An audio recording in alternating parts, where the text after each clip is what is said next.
So, ano nga ba itong sinasabi ni Kalinga Prab na hindi niya alam anong mga nangyayari? Kasi may isang nag-comment na sabi, protektahan daw itong si Jomar.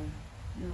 So, napaisip si Kalinga Prab kasi, di ba, lately, nagbakasyon itong sila Kalinga Prab at si Kalinga Jackie sa Taiwan, na kung saan po ay naganap ang kanilang honeymoon.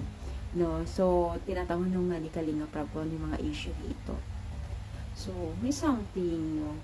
Parang minalalaman yung mga netizens na nangyayari siguro dito sa ating Kalinga. Pero, syempre, wala pa naman po tayong nakikita sa sapat na ebidensya, no? Siguro, dahil din doon dito sa naging reaction ni Kalinga Edo na yung mga minsan nagre-request kasi nilabas daw si Beyonce, kumain sila sa labas. Pero, syempre, si Kalinga Edo, alam mo naman na loyal din siya. Ay ayaw niya kasi walang pahintulot tong sa Kalinga Prab at isa pa, so ganun din siguro kila Jomar, no, na gustong ilabas si Carla na mag-date. Pero syempre si Jomar at Kalinga Edo ay talagang 100% is sa Kalingap talaga ang puso nila at pagtulong po.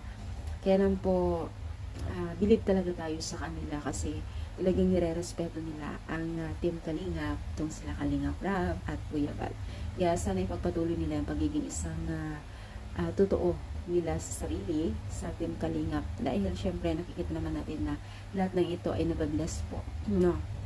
So, ano masasabi nyo dito sa atin? Thanks for today's video. Kayo rin po ba ay medyo may mga something nakikita at naging loyal rin ba talaga din sila Kalingap, Edo at Jomar? At yun kasi ang nakikita ko. So, comment down at syempre pa-like po and pa-comment kung saan nakarating ang aking video. Thank you and God bless po.